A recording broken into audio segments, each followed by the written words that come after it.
Renungan Pagi Maranatha oleh Ellen G. White, 21 Juni 2026. Mari kita berdoa. Bapa kami yang di sorga, Allah pencipta langit dan bumi, laut dan segala isinya, Allah yang maha besar, maha kuasa, sumber segalanya, yang kami sembah selalu melalui anak-Mu yang tunggal, Yesus Kristus. Terpujilah Yesus, anak Allah yang maha tinggi, yang adalah pencipta dan penyempurna iman kami. Pada pagi hari ini kami bersyukur boleh bangun dan berbakti dan sebagaimana membaca dan mendengarkan nasihat firman-Mu. Kiranya ini menjadi pembaharuan bagi kami semua, agar bersedia untuk keluar dari kota dan menyingkir ke tempat terpencil bila mana undang-undang hari Minggu ditegakkan. Beserta kami sepanjang perbaktian ini kehendak-Mu yang jadi. Ampun kami akan dosa dan salah, karena kami berdoa hanya dalam nama anak Allah yang tunggal, Yesus Kristus, yang adalah Tuhan dan Juru Selamat kami. Amin. Renungan hari ini akan dibacakan oleh Ibu Oktaviani Tambunan.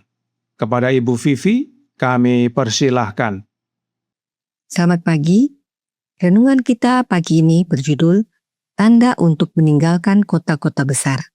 Ayat inti terdapat dalam Matius 24 ayat 15 dan 16.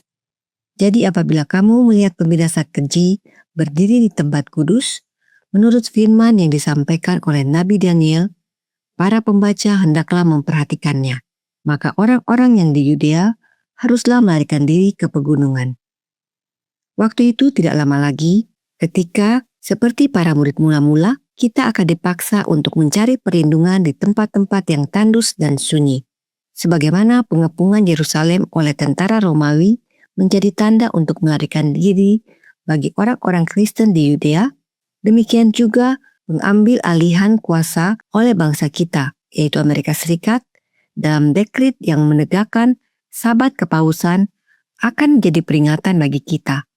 Saat itulah tanda untuk meninggalkan kota-kota besar sebagai persiapan untuk meninggalkan kota-kota kecil menuju rumah-rumah yang terpencil di tempat-tempat yang tersembunyi di antara pegunungan. Selama bertahun-tahun, saya telah diberikan terang khusus bahwa kita tidak boleh memusatkan pekerjaan kita di kota-kota. Kekacauan dan kebingungan yang memenuhi kota-kota ini, kondisi yang ditimbulkan oleh serikat-serikat buruh dan pemogokan akan menjadi penghalang besar bagi pekerjaan kita. Manusia berusaha untuk membawa mereka yang terlibat dalam berbagai pekerjaan ke dalam ikatan dengan serikat-serikat tertentu. Ini bukanlah rencana Allah, melainkan rencana dari suatu kuasa yang sama sekali tidak boleh kita akui. Firman Allah sedang digenapi. Orang-orang jahat sedang mengikat diri mereka dalam berkas-berkas yang siap untuk dibakar. Serikat-serikat buruh dan persekutuan-persekutuan dunia adalah sebuah jerat. Jauhilah mereka dan menjauhlah dari mereka, saudara-saudara. Jangan ada urusan dengan mereka, karena serikat-serikat dan persekutuan ini segera akan menjadi sangat sulit bagi lembaga-lembaga kita untuk melanjutkan pekerjaan mereka di kota-kota. Didiklah umat kita untuk keluar dari kota-kota menuju pedesaan, di mana mereka dapat memperoleh sebidang tanah kecil dan membangun rumah bagi diri mereka sendiri dan anak-anak mereka. Tidak lama lagi akan ada perselisihan dan kebingungan yang begitu besar di kota-kota, sehingga mereka yang ingin meninggalkannya tidak akan mampu. Kita tidak boleh menempatkan diri kita di tempat di mana kita akan dipaksa untuk berhubungan dekat dengan mereka yang tidak menghormati Allah. Suatu krisis segera akan datang, berkenaan dengan pemeliharaan hari Minggu. Pihak hari Minggu sedang memperkuat dirinya dalam klaim-klaim palsunya, dan ini akan berarti penindasan bagi mereka yang bertekad untuk memelihara Sabat Tuhan. Jika dalam penyelenggaraan Allah, kita dapat memperoleh tempat-tempat yang jauh dari kota-kota, Tuhan menghendaki kita untuk melakukannya. Ada masa-masa sulit di depan kita. Demikian bacaan renungan pagi kita. Terima kasih dan Tuhan Yesus memberkati. Terima kasih atas penatalanan Ibu Vivi. Tuhan Yesus memberkati. Selamat pagi saudaraku dalam Tuhan. Pekabaran renungan pagi pada pagi hari ini harus dipahami dengan baik. Sebab penyusun renungan pagi yaitu Dewan Pengawas Ellen G. White Estate bekerja sama dengan Departemen Relawan Misionaris hanya membuat kompilasi tanpa menyusun berdasarkan konteks. Pertama yang kita perlu pahami adalah yang dalam paragraf 4 dari renungan pagi pada pagi hari ini dalam halaman 180 paragraf 4 dikatakan, serikat-serikat buruh dan persekutuan-persekutuan dunia adalah sebuah jerat. Jauhilah mereka dan menjauhlah dari mereka, saudara-saudara. Jangan ada urusan dengan mereka, karena serikat-serikat dan persekutuan ini segera akan menjadi sangat sulit bagi lembaga-lembaga kita untuk melanjutkan pekerjaan mereka di kota-kota. Didiklah umat kita untuk keluar dari kota-kota menuju pedesaan, di mana mereka dapat memperoleh sebidang tanah kecil dan membangun rumah bagi diri mereka sendiri dan anak-anak mereka. Kalimat ini sumber aslinya adalah manuskrip nomor 20 tahun 1903 sehubungan dengan meninggalkan Battle Creek dan pembangunan sanitarium setelah yang di Battle Creek habis terbakar. Dalam paragraf 32 dari manuskrip 20 tersebut dikatakan, Allah tidak akan membiarkan api melanda institusi kita di Battle Creek tanpa alasan. Apakah kita akan mengabaikan rencana Allah tanpa mencari tahu apa artinya? Allah ingin kita mempelajari masalah ini dan membangun di atas fondasi yang dapat kita yakini sepenuhnya. Dia ingin kepentingan-kepentingan yang telah dimulai dijalankan sedemikian rupa, sehingga umatnya dapat menginvestasikan harta mereka di dalamnya dengan keyakinan bahwa mereka adalah bagian dari pekerjaannya. Marilah kita bekerja dengan cerdas dan penuh pengertian. Terlalu sedikit kerendahan hati yang kita tunjukkan.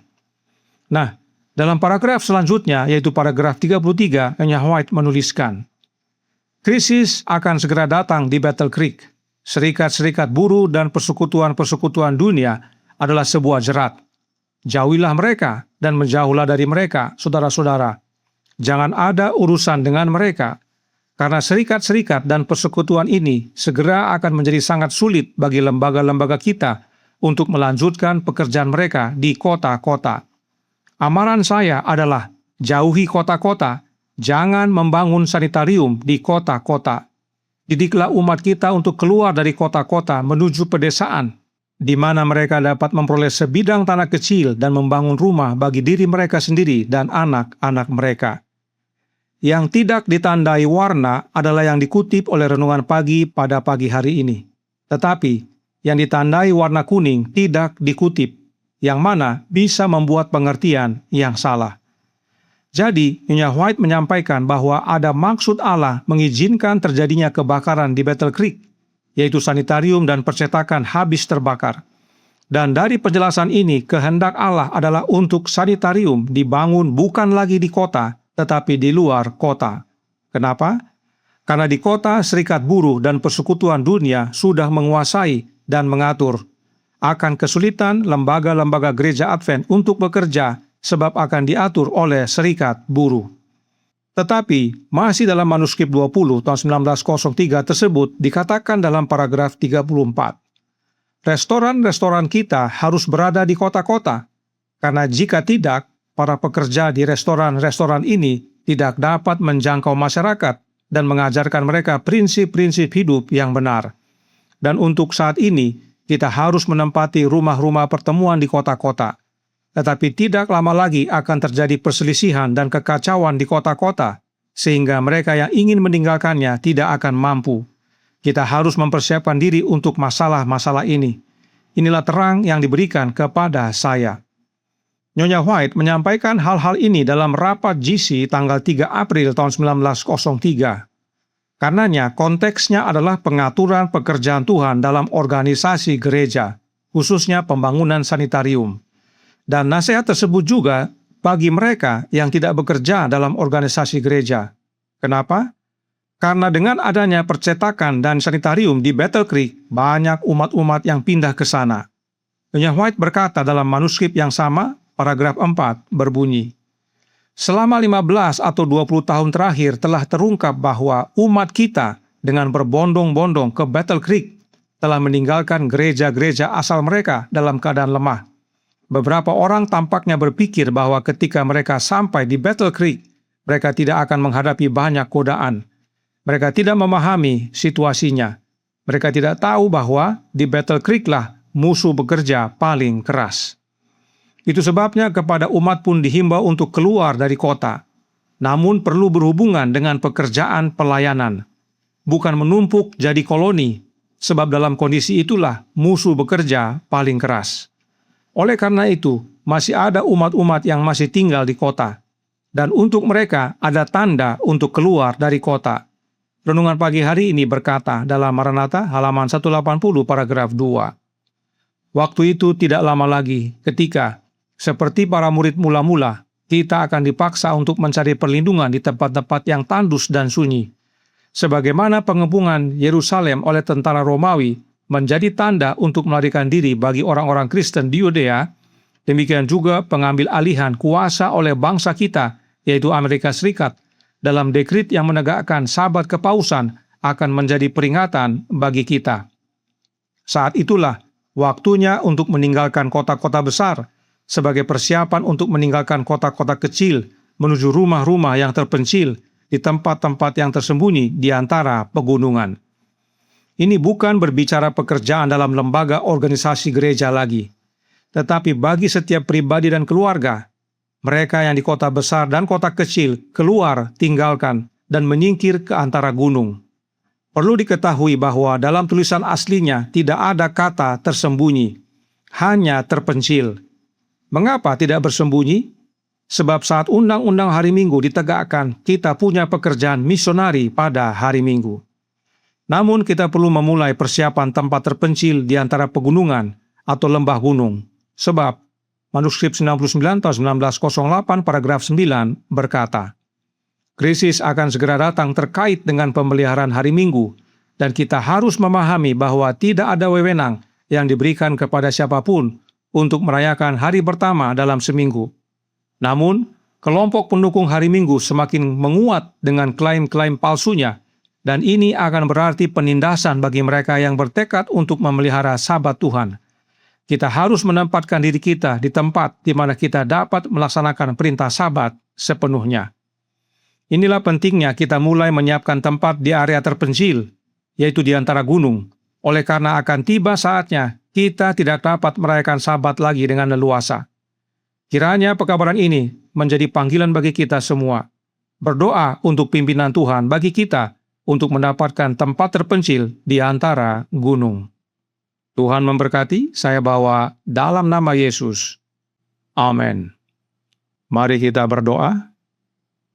Bapa kami yang di sorga, Allah pencipta langit dan bumi, laut dan segala isinya, Allah yang maha besar, maha kuasa, sumber segalanya, yang kami sembah selalu melalui anak-Mu yang tunggal, Yesus Kristus. Terima kasih atas nasihat vital pada pagi hari ini, bahwa meskipun secara pekerjaan organisasi, pekerjaan Tuhan harus keluar dari kota, namun kami juga yang tidak berhubungan dengan pekerjaan Tuhan pun perlu memikirkan untuk keluar dari kota. Namun bukan untuk membentuk koloni, tetapi membentuk akan pelayanan demi pelayanan untuk mengabarkan kebenaran. Teristimewa, kami yang masih tinggal di kota, melihat tanda-tanda, sebab bila mana undang-undang hari Minggu ditegakkan, itulah tanda kami pun untuk keluar, bersama-sama dengan yang di desa, menjadi tempat terpencil di antara gunung. Karenanya tolong kami ya Bapa, karuniakanlah roh anak-Mu dalam hidup ini, sebab hanya dengan memiliki rohnya Kristus, maka kami boleh dituntun, ditunjukkan tempat, dan kami pun dapat pindah sehingga dapat leluasa merayakan hari Sabat dan juga menjadi misionaris-misionaris pada hari Minggu. Beserta kami sepanjang hari ini kehendak-Mu yang jadi, ampun kami akan dosa dan salah, karena kami berdoa hanya dalam nama Anak Allah yang tunggal, Yesus Kristus, yang adalah Tuhan dan Juru Selamat kami. Amin.